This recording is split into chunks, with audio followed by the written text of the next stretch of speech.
चाहिँ हामी क्लास 10 को कम्पलसरी म्याथमा रहेको पिरामिड भन्ने च्याप्टरको बेसिक कुराहरू पढ्छौं। तपाईहरुले यो भिडियो स्किप नगरी हेर्नुभयो भने चाहिँ तपाईहरुले पनि बुझिहाल्नुहुन्छ है। यो भिडियो चाहिँ स्किप नगरी हेर्नु पर्यो, तपाईहरुले पनि पुरै बुझ्नुहुन्छ है।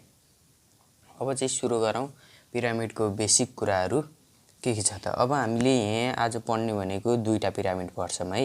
एउटा सर्कुलर बेस पिरामिड, एउटा स्क्वायर बेस पिरामिड।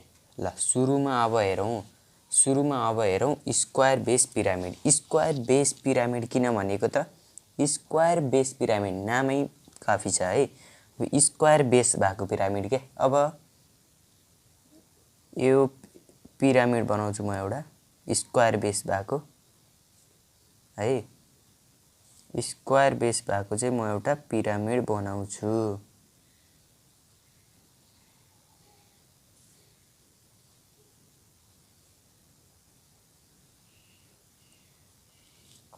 ल यो के भयो स्क्वायर बेस पिरामिड भयो। यो यस्तो स्क्वायर भयो कि भएन? यो स्क्वायर भयो अनि यो स्क्वायर चाहिँ यो पिरामिडको बेस भइसकेपछि स्क्वायर बेस पिरामिड यस्तोलाई भनिने गरिन्छ है। यस्तोलाई स्क्वायर बेस पिरामिड भनिने गरिन्छ। अब यो स्क्वायर बेस पिरामिडमा पनि धेरै कुराहरू बुझ्न पर्छ। हामीलाई क्वेशन सोधिने भनेको एउटा धेरै 100% नै सोध्छ के स्क्वायर बेस पिरामिड अथवा सर्कुलर बेस पिरामिडबाट चाहिँ सोध्छ है। लगभग 100 नै त नभनौं 99% जति सोध्छ नि है। अब यसलाई यहाँदेखि यहाँ कुनै पनि यो कुना कर्नर के यो कर्नरको यसलाई चाहिँ के भन्छ त? यस्तो परेको हाइटलाई चाहिँ यसलाई के भन्छ त? यसलाई भन्छ एड्ज। यसलाई एड्ज भन्छ है। यसलाई एड्ज भन्छ। ई ले डेनोट गर्छ है। यसलाई केले डेनोट गर्छ त? यसलाई ई ले डेनोट गर्छ। अब त्यसैगरी स्ल्यान्ट हाइट भन्ने हुन्छ है। यो उसमा स्ल्यान्ट हाइटलाई केले डेनोट गर्छ? एल ले है। एल ले डेनोट गर्छ। त्यो स्ल्यान्ट हाइट भनेको चाहिँ ई हो के। यो चाहिँ स्ल्यान्ट हाइट हो के।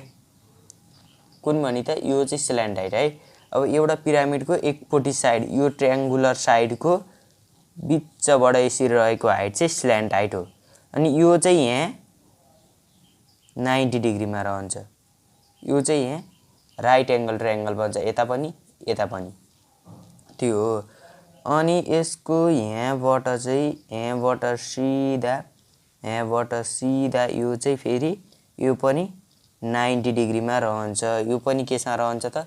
यो पनि 90 डिग्रीमा रहन्छ। यसलाई भन्छ भर्टिकल हाइट। यो चाहिँ प्योर हाइट हो। पिरामिडको प्योर हाइट चाहिँ भर्टिकल हाइट हो है।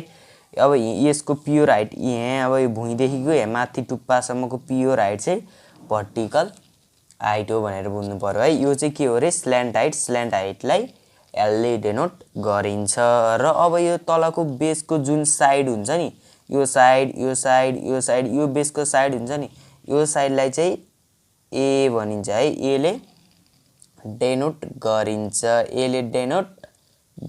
है। यसलाई चाहिँ ए ले डेनोट गरिन्छ। अब त्यसैगरी यति कुरा बुझ्यो भने अरु अब यसको फर्मुलाहरू बुझिन्छ है। यसको फर्मुला चाहिँ इम्पोर्टेन्ट हुन्छ है। फर्मुलाहरू इम्पोर्टेन्ट हुन्छ। अलिकति भए पनि अलिकति आफै निकाल्न सिक्ने है। अब के भने त? यो भर्टिकल हाइट सिधा हाइट भर्टिकल हाइट, यस्तो छड्के परेको हाइट स्ल्यान्ट भनिन्छ। छड्केलाई यो स्ल्यान्ट हाइट, यो एड्ज यति मात्रै भन्। तलको अब बेसको एउटा साइडलाई ए भनेर चिनिन्छ। ए भन्न पर्यो। अब यो यति त सबैले बुझ्छ। अब यो सबै ए हो भने यसको आधी कति हो त? ए अपन 2 हो। ए लाई 2 ले भाग गर्देपछि यति आधी भाग आइहाल्छ है। त्यति कुरा चाहिँ सबैले बुझिहाल्छ। ल अब स्ल्यान्ट हाइट निकाल्न पर्यो भने हामीले कसरी निकाल्न सकिन्छ? धेरै तरिकाले निकाल्न सकिन्छ है। स्ल्यान्ट हाइट पनि धेरै तरिकाले चाहिँ निकाल्न सकिन्छ हामीले। अब कसरी निकाल्न सकिन्छ त? एउटा त स्ल्यान्ट हाइट निकाल्ने तरिका भनेको योबाट हेरौँ त।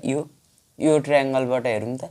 यो ट्रायंगलबाट हेर्यो भने राइट एंगल ट्रायंगल हो। अब यो ट्रायंगललाई झिकेर यता राख्दिम भने कस्तो हुन्छ त? यस्तो परेको ट्रायंगल हुन्छ है। यो राइट एंगल ट्रायंगल हो। यो स्ल्यान्ट हाइट यो हो एल। यो यतिलाई यता निकाल्दियो भने यो एल हो नि। यो ठाडो एल हो, यो छड्के एल हो। अब यो एल हो, यो छेउको के हो ई हो, यो छेउको ई हो। अब यो तलको यति के हो त A/2 हो, यति तलको A/2 हो भनेपछि अब यसलाई हामीले अस्ति ट्रिग्नोमेट्रीमा पढ्यौँ हामीले पहिलाकोमा। अब यो हुन बित्तिकै यो तलकोलाई के भन्छौँ नि हामीले, तलकोलाई के भन्छौँ रे बी भन्छौँ होइन, यसलाई के भन्छौँ पी भन्छौँ र यसलाई के भन्छौँ हाइपोटेनियस एच भन्छौँ भनेर हामीले यो ट्रिग्नोमेट्रीमा पढ्यो हो। यहाँ पनि काम लाग्छ त्यो, त्यही भएर त्यो भिडियो पनि हेर्ने है। ट्रिग्नोमेट्रीको बेसिक कन्सेप्ट भन्ने भिडियो मैले अपलोड गरिसकेको छु है। अब यो भइसकेपछि एल इजकस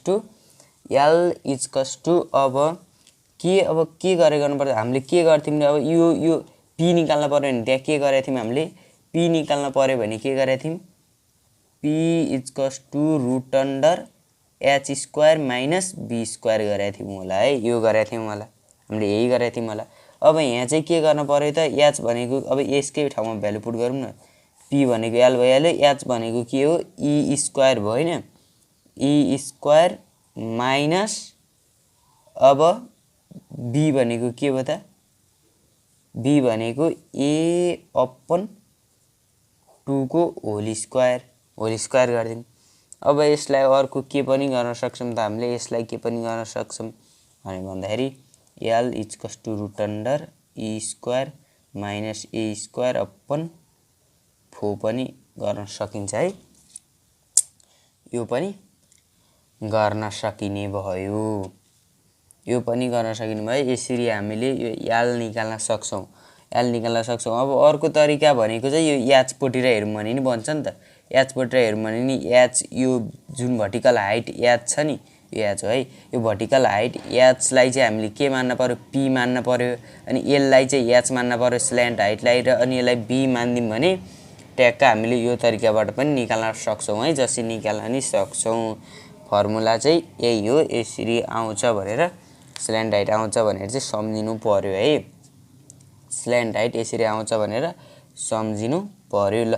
अब त्यसै गरेर भर्टिकल हाइट कसरी निकाल्ने त, भर्टिकल हाइट पनि त्यही है। अब यो यसरी गरेर निकाल्ने स्ल्यान्ट हाइट, अनि यति बेस भनेको A/2, यति भनेको A/2, यो बेस भनेको A/2 हो, किनभने यो र यो अब सेम त हुन्छ नि, यहाँको र यहाँको उही त हुन्छ नि होइन। अनि त्यो हो स्ल्यान्ट हाइट कति हुन्छ, यता कति हुन्छ। अब यसलाई राइट एङ्गल ट्रायङ्गल लिएर एच पनि निकाल्न सकिने भयो होइन, एच पनि निकाल्न सकिने भयो।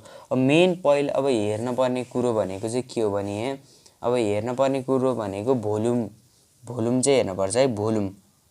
अब भोल्युम भनेको के हो, पहिला भोल्युम नहेरौँ ल, पहिला भोल्युम भन्दा पनि हाम्रो अब यो तल area of base, surface area, यो तलको एरियाको बेस एरिया निकाल्ने फर्मुला के हो भन्दाखेरि चाहिँ, बेस एरिया निकाल्ने फर्मुला चाहिँ A² हो है। बेस एरिया निकाल्ने हाम्रो मेन यो कमन फर्मुला सबैलाई थाहा हुनुपर्छ।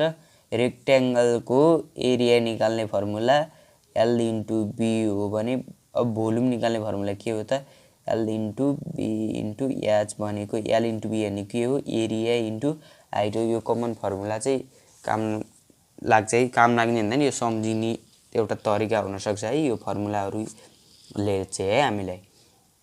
अब सुरुमा हामीले बेस एरिया निकाल्ने फर्मुला के हो रे, बेस एरियालाई के भन्छौँ त, A² भन्छौँ भनेर सम्झिने है।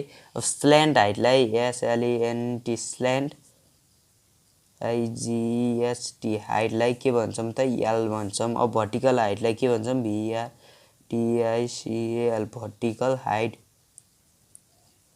भर्टिकल हाइटलाई हामीले भन्छौँ H, यो भन्छौँ भनेर सम्झिने है।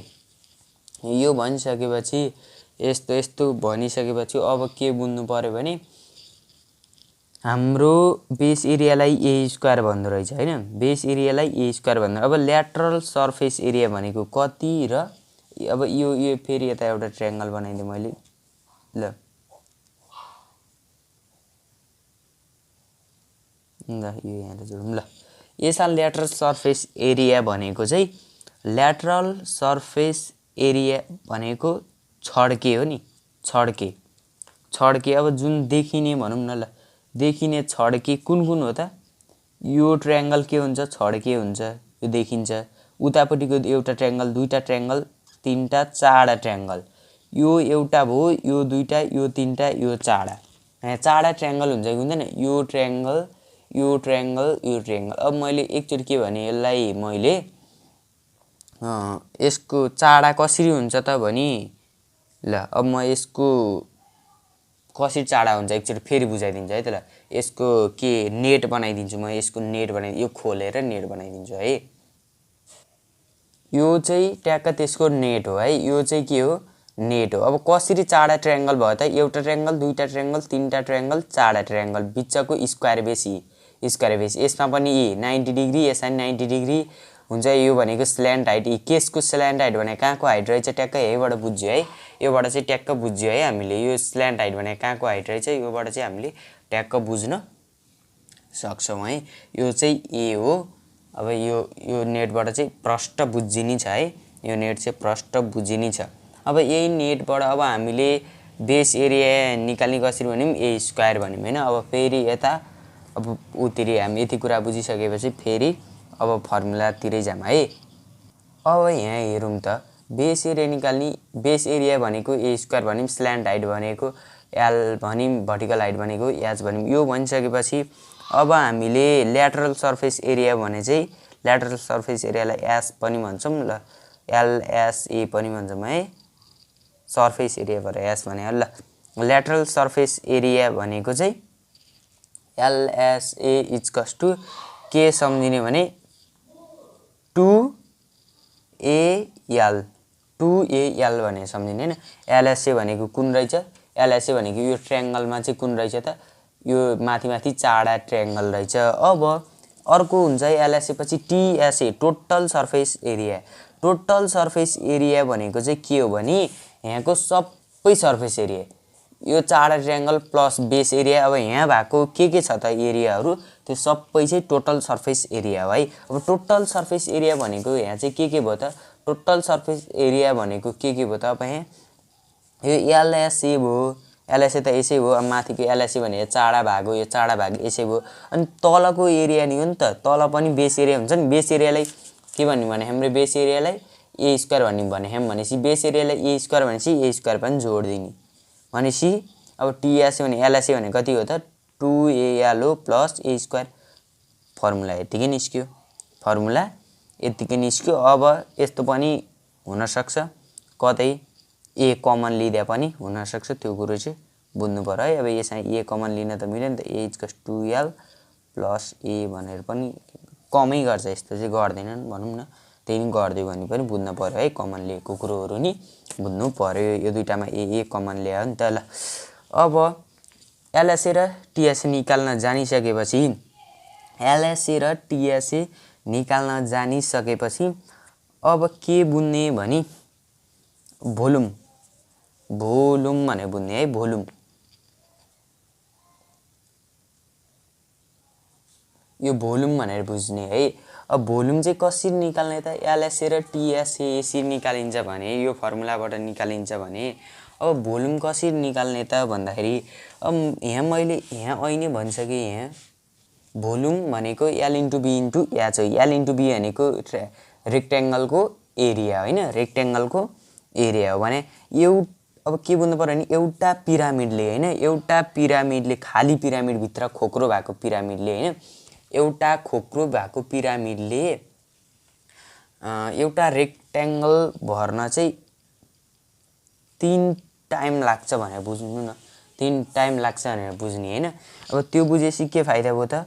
हाम्रो ए इन्टु एच त हामीले जता पनि युज गर्ने भोल्युमको फर्मुला भनेर बुझ्ने होइन। यो भइसकेपछि अब 3 टाइम लाग्छ भनिसकेपछि 1/3 भनेर सम्झिने है। यति सम्झिसकेपछि चाहिँ अब एरिया के हो रे? एरिया बेस एरिया निकाल्ने के हो रे? ए स्क्वायर हो होइन। बेस एरिया भन्ने बुझ्ने है। यो ए भने चाहिँ बेस एरिया हो नि त, बेस एरिया भनेर बुझ्ने के। अब रेक्ट्याङ्गल भनेको एल इन्टु बी हो भने यो भनेको अब उसको त के हुन्छ? एल स्क्वायर हुन्छ नि त, स्क्वायरको त्यही ए स्क्वायर हो के, त्यसरी बुझ्ने, त्यसरी ए स्क्वायर भयो।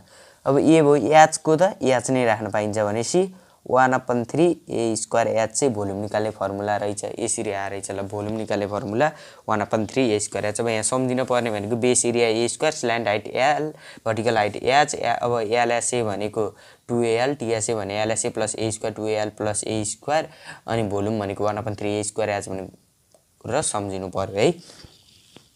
यति कुरा चाहिँ सम्झिनु पर्यो। यति कुरा सम्झिसकेपछि लगभग यो हाम्रो स्क्वायर बेस पिरामिड सिद्धिन्छ। अब स्क्वायर बेस पिरामिड सिद्धिसकेपछि अब हामीले सर्कुलर बेस पिरामिड भनेको चाहिँ के हो कस्तो हो त्यो कुरो फेरि बुझ्न पर्यो है। सर्कुलर बेस पिरामिड भनेको चाहिँ कस्तो हो त्यो कुरो बुझ्नु पर्यो। अब यो भिडियो लामो भएछ, म अर्को भिडियोमा सर्कुलर बेस पिरामिड के हो त्यो पनि अर्को भिडियोमा म हालिदिन्छु है। यो भिडियो चाहिँ लामो भइसकेछ।